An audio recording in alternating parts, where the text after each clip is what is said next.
As the Owens River was finally being relocated across a quarter of the state of California, it became immediately obvious that there was way more water than Los Angeles needed. And so, because the water was coming into the San Fernando Valley, it ended up irrigating the San Fernando Valley. It was basically an artificial imported river for agriculture there rather than the agriculture that had been essentially put out of business in the Owens Valley. The syndicate's arid tracts in the San Fernando Valley blossomed into orange and lemon groves, peach orchards, fields of winter tomatoes. By 1920, LA County was the most productive farm county in America. It may have been legal, but to move a whole river ostensibly for public good and end up making a bunch of capitalists even richer than they already were by giving them a brand new water supply was really a kind of a remarkable feat. They're conning LA into building it, but the water's not going to go to LA. It's coming right here. What? Everything you can see, everything around us. I was at the Hall of Records today. The original title for Chinatown, I actually was going to call it Water and Power. Because, that's what it came. And water was power. It was money. And those who knew how to manipulate it, much more adroitly than anybody could ever manipulate a stock market, could make money off of it. And you could see it. It was a palpable thing running through your movie. Just a river of greed. You have any idea what this land would be worth with a steady water supply? About 30 million more than they paid for it. The syndicate began plowing under their newly developed San Fernando orange groves for tract homes, advance guard of the largest subdivision in history. The value of their land had gone up tenfold.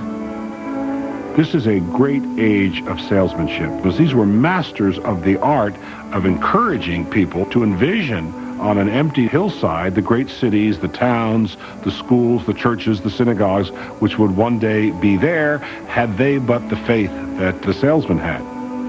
Owning your own home in this region was given an almost quasi-religious value, that your children would not be delinquent if you had a home, that your marriage would be happy. But many of the ills of our society were due to the fact that people lived in cities and rented. Mulholland himself did not profit directly from the syndicate's dealings, but he was now the highest-paid public employee in California. The University of California gave an honorary degree to Dr. Mulholland, the penniless immigrant who never finished grade school but could keep the entire LA water system in his head. LA now had a Mulholland School, Mulholland Dam, Mulholland Reservoir, and named its new winding scenic drive the Mulholland Highway.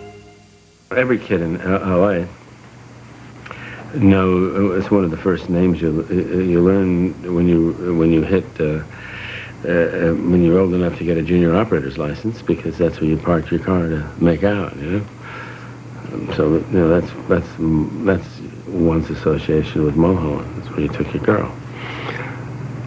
The men in the family, that was a staple of conversation, waterworks. There was always a dodge to get the family to go out. It was usually easy to see the wildflowers in the spring, but it somehow always ended up that we were standing in front of some big turbine or waterworks, and with the men discussing all of this the way, I'd discuss Impressionist paintings with a friend at the county museum.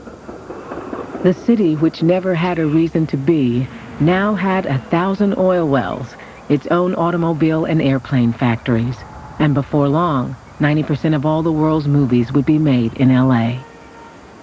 The imported Owens River allowed the city to expand at 3 times the rate Mulholland had used in his aqueduct calculations. He wasn't a prophet. He couldn't foresee that LA would grow the way it did. And that's what upset a lot of the balance. A citizens committee tried to nominate William Mulholland for mayor, He said he would rather give birth to a porcupine backward than be mayor of Los Angeles. It was a scramble. I mean, the city kept growing, and the Chamber of Commerce kept booming, and there were all these marvelous come-ons from to the railroad companies and from the Chamber of Commerce. And he used to joke and say that he thought the only thing that could stop L.A. from growing was to kill Frank Wiggins. And Frank Wiggins was the president of the Chamber of Commerce, who spent his lifetime booming L.A. all over the country and encouraging more people. And so it was a little bit like the Sorcerer's Apprentice. You start the process going, and you've got to have more water, more water, more water. And you, the father of the city's water system, are supposed to continue to provide this water. It's a terrible place to be. And you've got to be ingenious and inventive and come up with new ideas for getting water. Now there were 60,000 realtors. The Chamber of Commerce sent millions of promotional brochures to the Midwest and New England, to Guatemala City and Paris. Only 10 years after Mulholland finished his great aqueduct with a fourfold surplus, L.A. was running out of water, and he was pondering new sources: the Colorado, Mono Lake, or the Sierras. Maybe the best example of the metamorphosis of Mulholland into an obsessive water seeker was described to me by Horace Albright, who was, back in the 20s, the superintendent at Yosemite National Park. And he was at a banquet table with Mulholland, and Mulholland started waxing eloquent about how beautiful the valley is.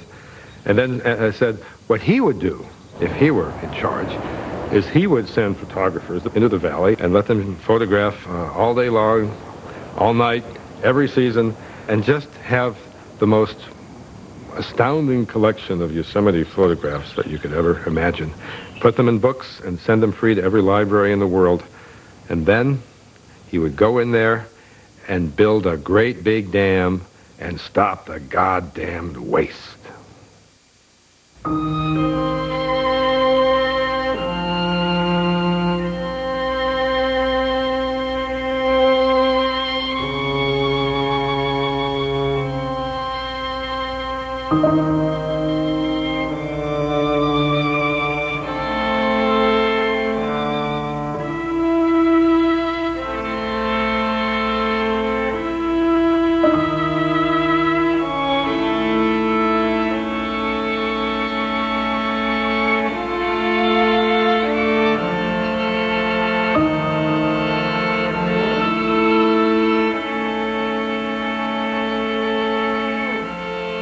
Just to the north of Yosemite lay John Muir's beloved Hetch Hetchy Valley.